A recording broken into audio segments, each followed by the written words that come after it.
Welcome back to lecture. आज हम लोग डिस्कस करेंगे सेकेंड पैरामीटर। हम लोग बात कर रहे थे पूरा जो अब तक बात चल रहा था पैकेज डिजाइन कंसिडरेशन में हम लोग बात कर रहे थे package design consideration.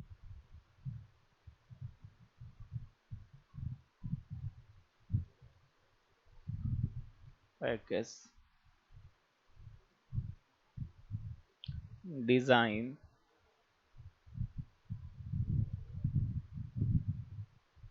Consideration.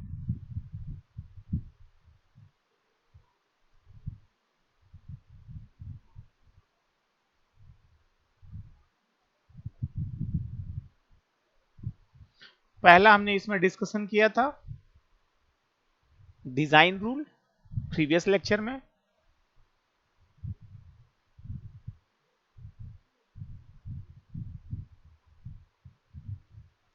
Design rule में हमने ये डिस्कस किया था कि जब हम कभी भी आईसी के डिजाइन की बात करते हैं तो जो डिजाइन का केस होता है हर केस में डिफरेंट होता है। मतलब अगर हम सेमीकंडक्टर डिवाइसेस के फैब्रिकेशन की बात करते हैं तो जब भी कोई भी डिवाइस फैब्रिकेट होगा, कोई भी आईसी फैब्रिकेट होगा तो सबके लिए अलग अलग रूल्स होगा। और उसके बाद हम ये भी देखते हैं कि जब हम डिजाइन की बात करते हैं तो हमने देखा कि जैसे जैसे टेक्नोलॉजी में इम्प्रूवमेंट था, टेक्नोलॉजी में इम्प्रूवमेंट के साथ साथ जो साइज था साइज भी रिड्यूस हो जा रहा था, चिप का साइज रिड्यूस हो रहा था, सेमीकंडक्टर डिवाइसेस का साइज रिड्यूस हो रहा, नंबर ऑफ ट्रांजिस्टर इंक्रीज करते जा रहे हैं। तो हमने ये देखा कि जैसे जैसे ट्रांजिस्टर इंक्रीज होते रह रहे हैं तो नंबर ऑफ पिंस की रिक्वायरमेंट इंक्रीज होती जा रही थी। इनपुट आउट पिंस जो है number of input output pin increase करते जा रहे थे। तो जब number of output input pin increase करते जा रहे हैं तो हमें ये भी कंसीडर करके चलना पड़ता है कि जो पिन की स्पेसिंग है, पिन पैड का कनेक्शन है, वो प्रॉपर हो। तो ये सब हमने डिजाइन कंसिडरेशन में डिस्कस किया था। अब आज हम लोग डिस्कस करेंगे second condition, thermal design consideration. तो थर्मल डिजाइन कंसिडरेशन की बात करें तो थर्मल डिजाइन कंसिडरेशन में बेसिकली हमारा जो मेन एम है वो हमें ये डिस्कस करना है इसमें कि जब कोई भी सेमीकंडक्टर डिवाइसेस या कोई भी आईसी हम सिस्टम में यूज कर रहे हैं या किसी इलेक्ट्रॉनिक सिस्टम में हमने लगा दिया है तो जो आईसी है या सेमीकंडक्टर डिवाइस है उस पे जो टेम्परेचर का चेंजेस आ रहा है वो कितना हो रहा है। टेम्परेचर चेंजेस का मतलब इन सेंस कि जब हमने सप्लाई दिया तो जो हीट डेसिपेट होता है, हीट डेसिपेसी बेसिकली बाद में जो पावर सप्लाई लॉस होगा वो loss as a heat dissipate होगा, और जब हीट डिसिपेट होता है तो वो क्या करता है, टेम्परेचर को इंक्रीज कर देता है। तो थर्मल डिजाइन कंसिडरेशन में हमें ओवरऑल कैलकुलेट करना है कि जो टेम्परेचर है वो टेम्परेचर कितना हो रहा है। हम कैलकुलेट करेंगे कि हमारे पास जो केस है जंक्शन से एम्बिएंट टेम्परेचर कि हमारे पास पिन है, हमारे पास जब हम आईसी फैब्रिकेट करेंगे तो हमारे पास अलग अलग चीजें आएंगी। जब कभी भी हम बात करेंगे आईसी का तो ऐसा कुछ होगा, मान लो आईसी, इस पे पैड होगा, फिर पिंस का यहाँ कनेक्शन होगा, उसके बाद मटेरियल होगा। तो बेसिकली हमें इसमें कैलकुलेट करना है कि जब हम आईसी ऑपरेट कर रहे हैं या जो भी सेमीकंडक्टर डिवाइसेस जो ऑपरेटिंग कंडीशन में है तो जो हमारे पास सिलिकॉन है, जो पैकेज का सरफेस है, मतलब वो पैड है, पैड सिल, पैड का टेम्परेचर डिफरेंस कितना हो रहा है पैकेज से, मतलब ऊपर जो हमने उसको कवर अप किया और उसके बाद जो हमने कवर अप किया उसका पैड से जो है टेम्परेचर डिफरेंस कितना हो रहा है, ये हमें कैलकुलेट करना है। और हम चाहते हैं कि जब हम एम्बिएंट कंडीशन की बात करेंगे और हम बात करेंगे जो है केस का मतलब ऊपर वाले कवर का, तो उस केस में जो टेम्परेचर डिफरेंस होता है वो मिनिमम होता है। तो इस केस में उस चीज को हम नेग्लेक्ट कर सकते हैं, लेकिन ओवरऑल हमें ये बस ये कंसीडर करके चलना है कि जो हमारा ऑपरेटिंग कंडीशन है वो मिनिमम होना चाहिए। जो मतलब ऑपरेटिंग कंडीशन का मतलब जो टेम्परेचर चेंज हो रहा है या junction junction to ambient temperature हो रहा है, ये मिनिमम होना, मिनिमम हो एज पॉसिबल, जितना भी मिनिमम से मिनिमम हो जाए। इससे ये होगा कि जो हमारा डिवाइस है उसका जो फेल्योर रेट है वो मिनिमाइज हो जाएगा, और जब फेल्योर रेट मिनिमाइज हो जाएगा तो इससे जो ओवरऑल रिलायबिलिटी है सिस्टम का और लाइफ लाइन है वो हमारा इंक्रीज कर जाएगा। तो ये हमें ओवरऑल इसमें थर्मल कंसिडरेशन में डिस्कस करना है। The operating junction temperature of the silicon die must be low as possible to prevent the failure rate. जैसा हमने कहा कि जब हम कभी भी बात करते हैं फैब्रिकेशन का तो हम कहते हैं कि जो हमारे पास सिलिकॉन चिप है, तो सिलिकॉन चिप या जो भी सेमीकंडक्टर डिवाइसेस है या आईसी है, तो आईसी का जो ओवरऑल हीट डिसिपेशन हो रहा है वो मिनिमम हो। मतलब हीट डिसिपेशन होने का मिनिमम का सिंपल मतलब है कि जो सराउंडिंग टेम्परेचर कंडीशंस है या ऑपरेटिंग टेम्परेचर कंडीशन है वो मिनिमम हो। अब हम कहते हैं कि अगर टेम्परेचर मिनिमम होगा, आप जनरली देखिए कि जो इलेक्ट्रॉनिक डिवाइसेस होती हैं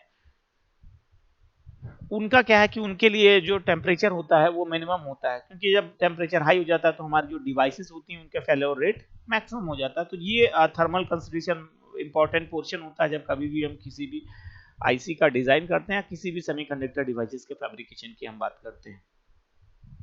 और हमने कहा कि हमेशा ये पॉसिबिलिटी हम रखते हैं कि हम हमेशा कोई भी जो मैन्युफैक्चरर कंपनी है वो ऑलवेज ये पैरामीटर कंसीडर करेगी जो टेम्परेचर डिफरेंस है वो मिनिमम से मिनिमम हो। The heat transfer from the die to the surface of the package caused by the conduction and from the package to ambient by convection and radiation। अब कहता है कि जब हम सप्लाई देंगे तो जो उसमें लॉसेस जनरेट होता है एज ए हीट डिसिपेट होगा, और ये जो हीट ट्रांसफर होगा ये डाई टू सरफेस होगा। मतलब सिंपली जो हमारे पास पैड है, पैड टू वेफर होगा, मतलब जिस पे हम फैब्रिकेशन कर रहे हैं सिलिकॉन चिप पे उस पर होगा, और उसके बाद फिर जो टेम्परेचर डिफरेंस होगा वो हमारे पास जो पैकेज है, मतलब ओवरऑल हम कवर अप कर दे रहे हैं उसका पैकेज टू एम्बिएंट, मतलब ओवरऑल सराउंडिंग टेम्परेचर की बात कर रहे हैं। तो ये बेसिकली हम जो है इसमें कैलकुलेट करेंगे। तो इसमें वही लिखा है कि heat is transfer from the die to the surface, die to surface of the package, मतलब जो हमारे पास पैड है पैड से जो है वेफर पे ट्रांसफर होगा कंडक्शन के थ्रू, और उसके बाद जो पैकेज होगा package to ambient and from the package to the ambient by convection. तो पैकेज के थ्रू एम्बिएंट एम्बिएंट जो है ट्रांसमिशन होगा। अब इसके बाद अगर हम बात करते हैं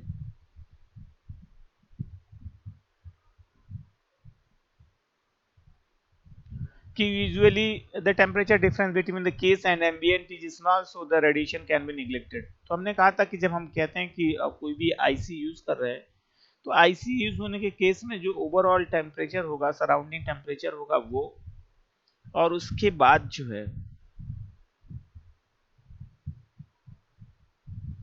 जो सराउंडिंग टेम्परेचर है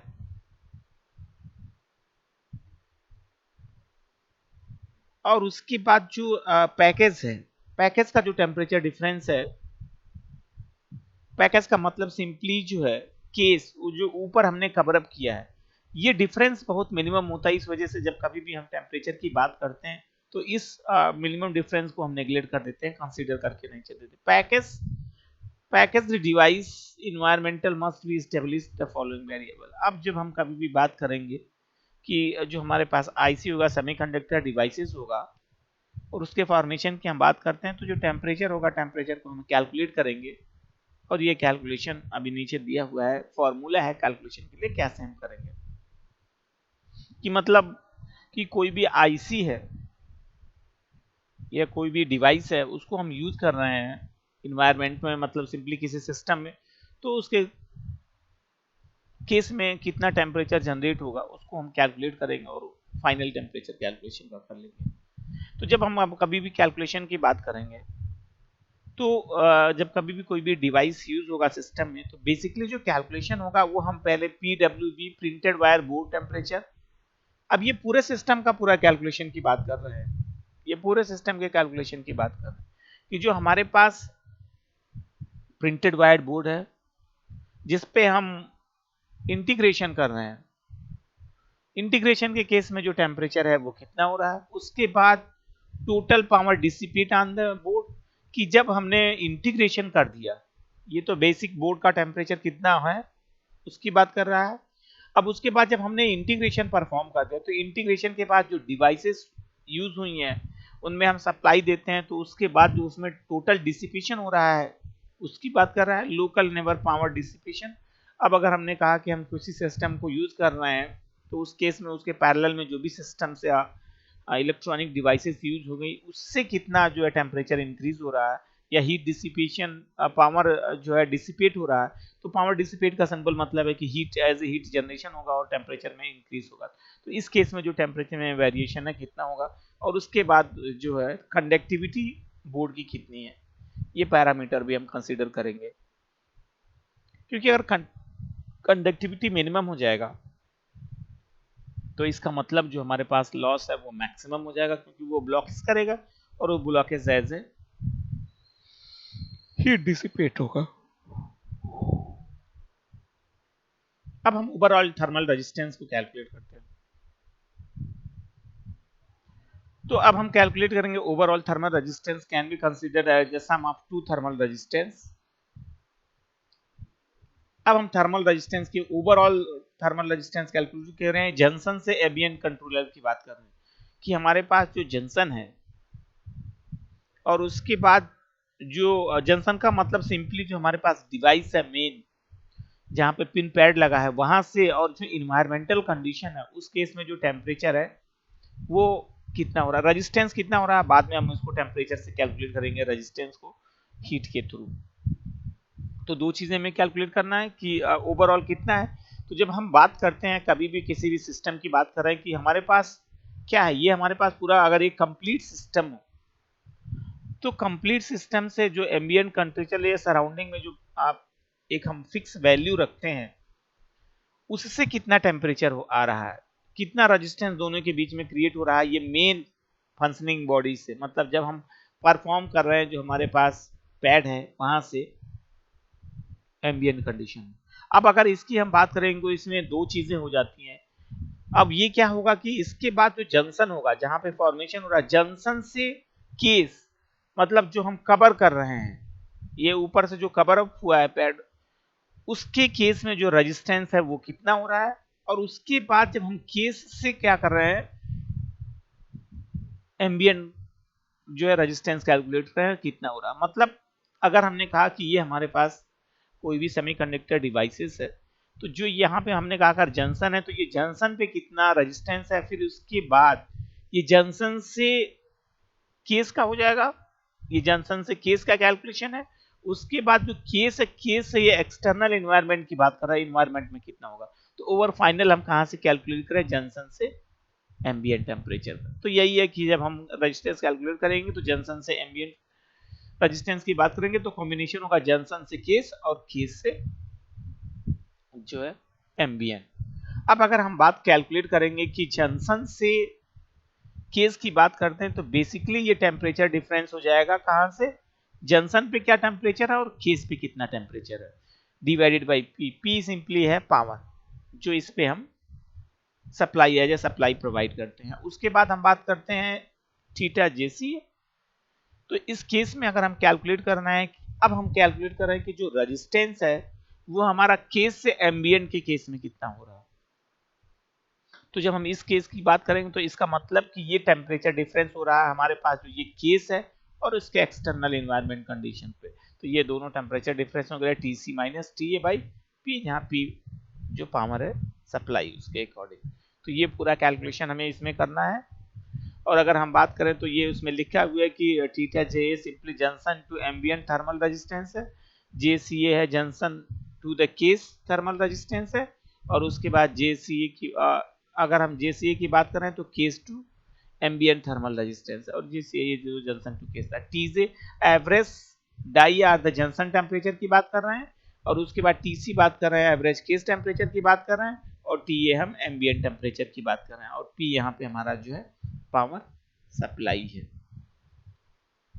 तो ये पूरा प्रोसेस था। अब अगर हम फिर इस पे एक और इसी सेक्शन में बात करते हैं कि जब हम टेम्परेचर को कंट्रोल करते हैं, तो जब हम फॉर्मेशन करते हैं तो हम इस चीज़ को कंट्रोल भी कर सकते हैं, और कंट्रोल करने के लिए बेसिकली क्या करेंगे कि हम अलग अलग मेथड्स का यूज़ करेंगे। उस पे जो है उसके टेम्परेचर को डाउन करने के लिए हम उस पे एयर फ्लो करवा सकते हैं, उस पे हम जो है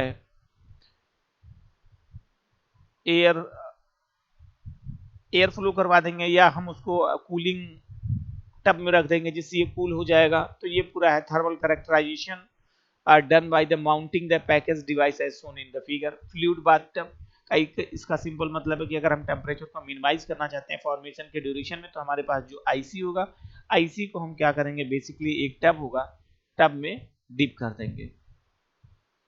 डिप करने के बाद जो है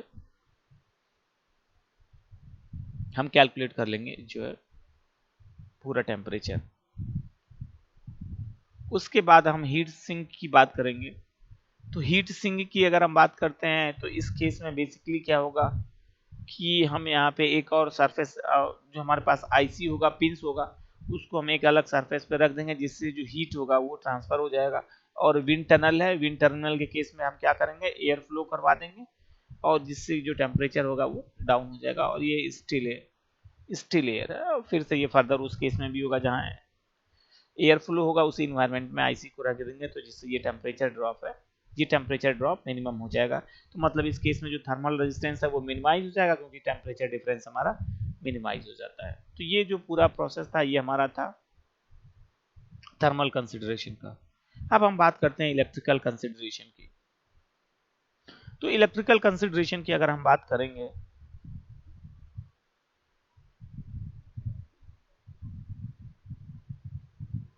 तो इलेक्ट्रिकल कंसिडरेशन की बात करें तो इलेक्ट्रिकल कंसिडरेशन के केस में क्या होगा,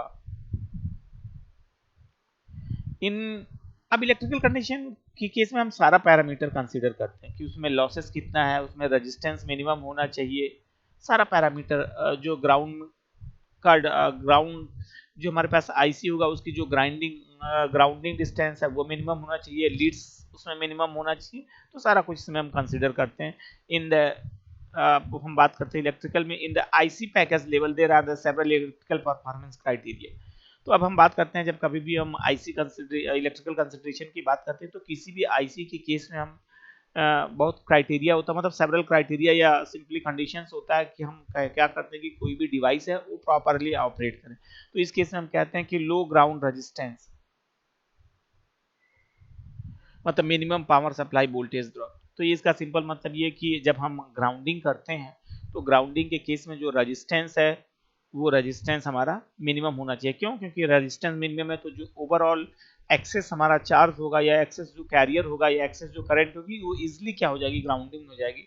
तो इससे क्या होगा कि जो हमारे पास चांसेस होता है शॉक के चांसेस, या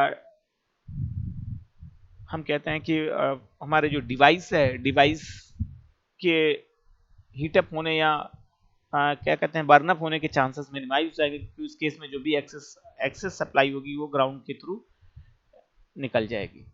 शॉर्ट सिग्नल लीड्स, अब इस केस में हम क्या करते हैं कि जो हमारे पास उसमें लीड्स होंगी, जब हम कनेक्शंस करेंगे, इंटरकनेक्शन करते हैं इलेक्ट्रिकल इंटरकनेक्शन, वो मिनिमम होनी चाहिए क्योंकि जब इंटरकनेक्शन की लीड मैक्सिमम होगी तो उसमें क्या होगा कि इंडक्टेंस जनरेट होना शुरू हो जाता है। Minimum power supply spiking due to the signal line simultaneously switching. अब ये कहते हैं कि जब हम सप्लाई प्रोवाइड कर रहे हैं, जब हम कोई भी डिवाइस ऑपरेट करेंगे तो उसमें जो सप्लाई देते हैं तो सप्लाई देने पे जो फ्लक्चुएशन होगा पावर का वो इसमें मिनिमम हो जाएगा। स्पाइक का सिंपल मतलब है कि फ्लक्चुएशन की बात कर रहा हूँ, उसके इसमें जो फ्लक्चुएशन होना चाहिए वो मिनिमम होना चाहिए। Short parallel signal run near the ground plane, minimum capacity bleeding. अब इस केस में हम बात करते हैं तो इस केस में हम कहते हैं कि short parallel signal run near the ground plane.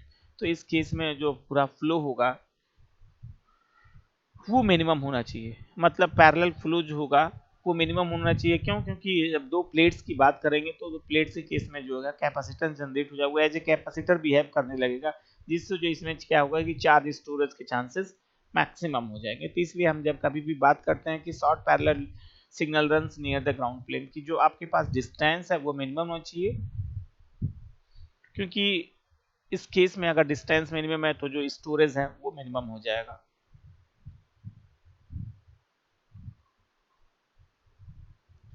Maximum use of the match impedance to avoid the signal reflection.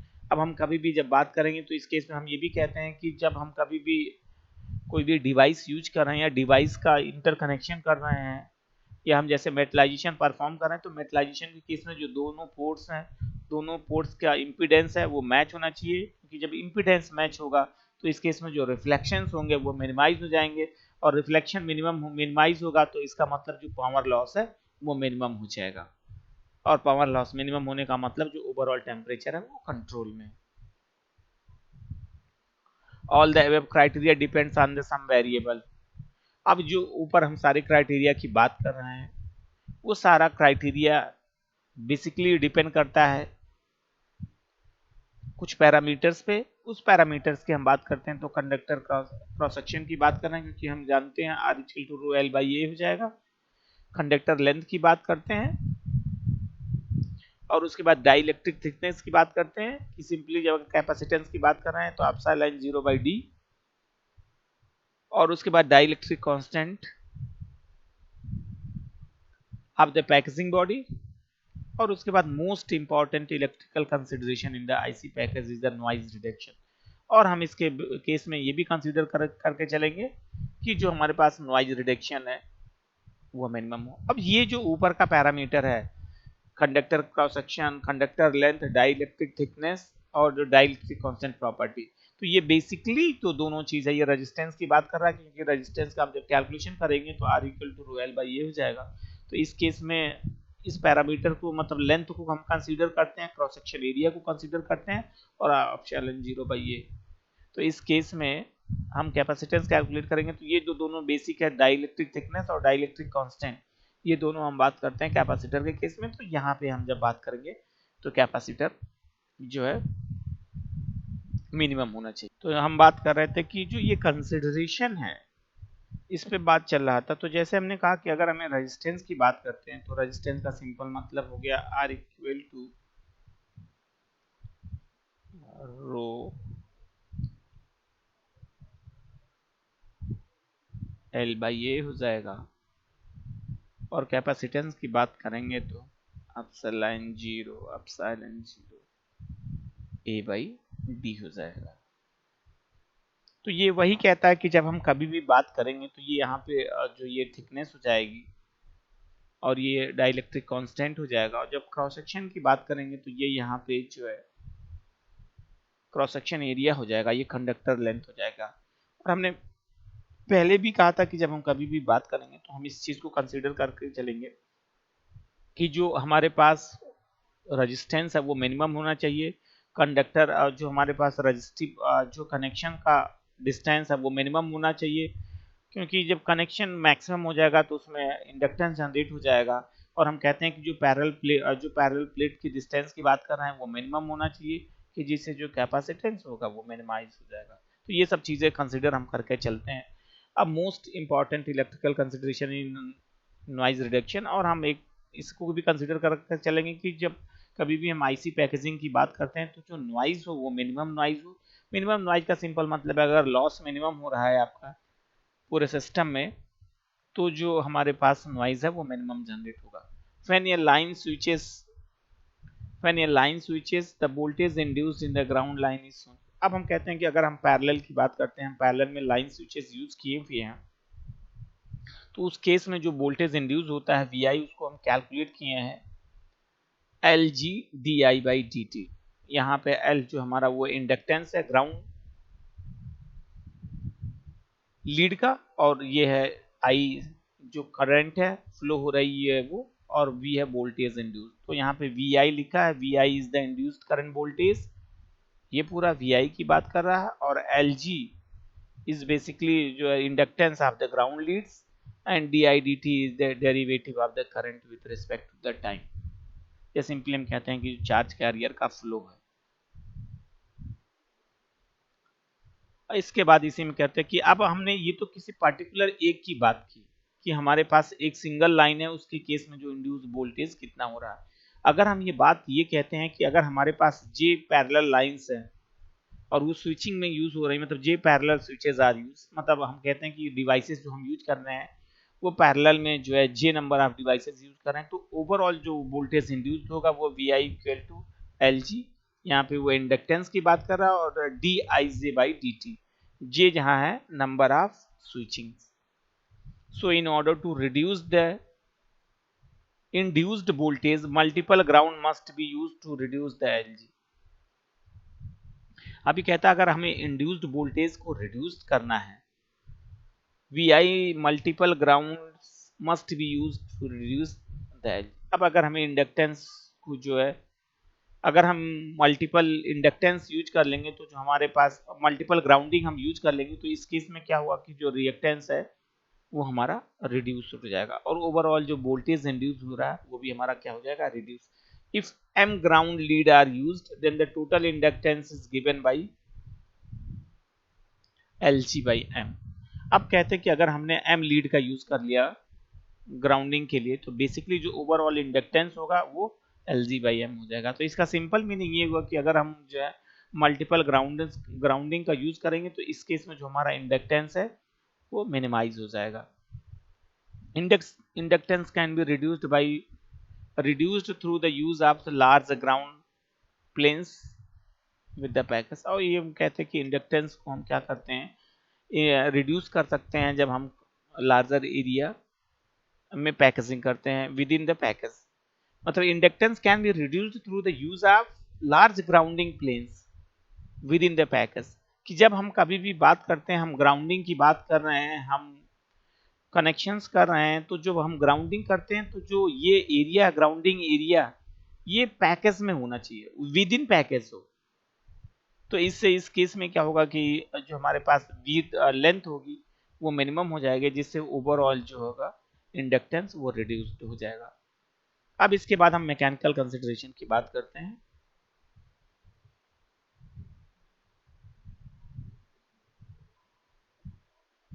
तो मैकेनिकल कंसिडरेशन की बात करेंगे तो बेसिकली जो मैकेनिकल कंसिडरेशन में हमारा जो ओवरऑल डिस्कशन होता है वो ये है कि इस केस में जो हम मेटल यूज कर रहे हैं उसकी जो थर्मल स्टेबिलिटी है, थर्मल कोफिशिएंट एक्सपेंशन कितना है, कि बेसिकली जब हम मटेरियल यूज कर रहे हैं तो उसमें कितना चेंजेस आ रहा है, उसका कॉम्बिनेशन क्या है, मटेरियल का जो एलॉय यूज कर रहे हैं वो कितना हो रहा है,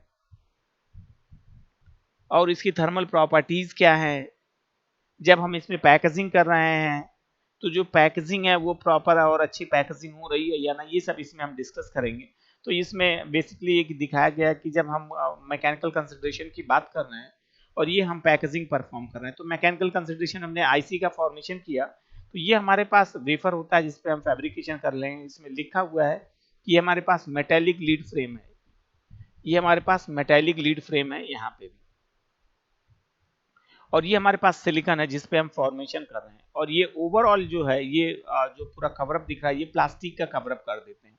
तो अब यही हमें इसमें डिस्कस करना है कि जो ये कवरिंग स्टेबिलिटी है और जो हम मेटेलिक कनेक्शन कर रहे हैं ये कनेक्शन की स्टेबिलिटी हमारी मैक्सिमम होनी चाहिए। ऐसा ना हो कि हम टेम्परेचर को इंक्रीज कर दे तो हमारा जो लीड है वो जो है ब्रेक कर जाए, या जो हमने मेटेलिकल इलेक्ट्रिकल कनेक्शन से या मेटलाइजेशन परफॉर्म किया वो छोड़ दे, या जब हमने हमारे पास जो हमने प्लास्टिक की कोटिंग करने पे जो एक्सेस टेम्परेचर हो तो ये जो है मोल्ड हो जाए या मोल्टन फॉर्म में आ जाए जिससे आईसी डैमेज हो जाए। तो ये सब पैरामीटर को हम कंसीडर करते हैं, और बेसिकली हम जो मटेरियल यूज करेंगे उसमें क्या परसेंटेज होना चाहिए और क्या यूज होना चाहिए एलआई, उसके मिक्सर का रेशियो, वो सब हम इसमें डिस्कस करते हैं।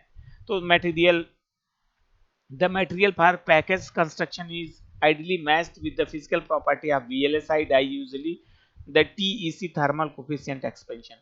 तो अभी हम ये कहते हैं कि जब हम कभी भी बात करते हैं कि पैकेजिंग की बात कर रहे हैं, material for the packaging construction, मतलब जब हम ओवरऑल कवरअप कर रहे हैं किसी भी आईसी का, तो जो मटेरियल यूज हो रहा है उसकी जो प्रॉपर्टीज हैं और जो हमारे पास आईसी हम फैब्रिकेट कर रहे हैं जिसपे पैड का कनेक्शन है, उन दोनों की प्रॉपर्टीज जो है वो मैच करनी चाहिए। मतलब सिंपली यूजुअली टी से लिखा है थर्मल कोफिशिएंट एक्सपेंशन, कि जब दोनों के केस में हमने प्रोवाइड किया इनपुट या सप्लाई हम देते हैं कि जो दोनों में चेंजेस आएगा वो एक कांस्टेंट चेंजेस हो, जिससे ऐसा ना हो कि टेम्परेचर ज़्यादा डिफर कर जाए और आईसी डैमेज हो जाए। इन actual The die is in actual design, the die is attached using the material like solder, alloy or adhesive. तो बेसिकली हम कह रहे हैं कि जब हम अटैच करते हैं, डाई का अटैचमेंट कर रहे हैं, तो जो ये अटैचमेंट प्रोसेस होता है basically lead to pin connection होता है, लीड टू फ्रेम कनेक्शन है। तो ये जो कनेक्शन होता है इसको हम सोल्डरिंग करते हैं, मैं एलॉय मटेरियल यूज करते हैं। तो ये जो आप पूरा कंसिडरेशन है, इसमें जो मटेरियल यूज कर रहे हैं हम उसको भी कंसिडर करते हैं। During the packaging process the heat में मेल्ट द सोल्डर्स। तो वही हम इसमें जैसा कि हमने कहा कि हमें इस चीज को कंसीडर करना पड़ेगा कि जो मटेरियल यूज कर रहे हैं ऐसा हमारे टेम्परेचर इंक्रीज होने के केस में वो क्या हो जाए कि मेल्ट कर जाए। But the closely matched the Li42 ferric और उसके बाद निकिल। तो ये Li42 एक कॉम्बिनेशन होता है जिसमें फेरिक और निकिल का यूज करते हैं, 40% होता है। Is used, it has the poor thermal conductivity. तो इसका हम यूज करते हैं क्योंकि इसकी जो थर्मल कंडक्टिविटी होती है वो मिनिमम होती है, but closely match the TEC of the silicon. मतलब जो थर्मल कोफिशिएंट एक्सपेंशन है, जो चेंजेस है उसमें सप्लाई देने पे, वो हमारे पास जो सिलिकॉन मटेरियल है उससे काफी मैच करता है, इसलिए हम जो Li42 का यूज करते हैं। Mechanical reliability required the good matching between the thermal properties like the TEC of the integrated circuit and the package. जैसा कि हमने कहा कि जब हम मैकेनिकल कंसंट्रेशन की बात करेंगे तो जो ओवरऑल प्रोसेस है, जो थर्मल प्रॉपर्टीज हैं वो मैच करनी चाहिए कि जिससे जो हमारा आईसी फैब्रिकेट हो रहा है वो रिलायबल हो, उसकी working condition maximum. The hermetic package offer the high degree of matching between the no package material. No package material comes the direct contact with the surface. तो ये कहता है कि अगर hermetic पैकेट की हम बात करें, मतलब सिंपली सेरेमिक मटेरियल की बात कर रहा है, जब हम पैकेजिंग के लिए यूज कर रहे हैं तो उसकी जो मैचिंग होती है वो हाई डिग्री मैचिंग होती है इस केस में जो है।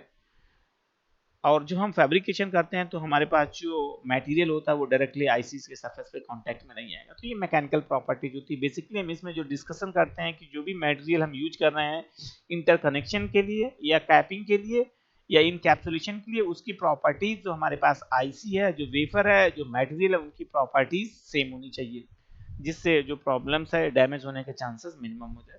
नेक्स्ट लेक्चर में हम डिस्कस करेंगे असेंबली टेक्निक। Thank you.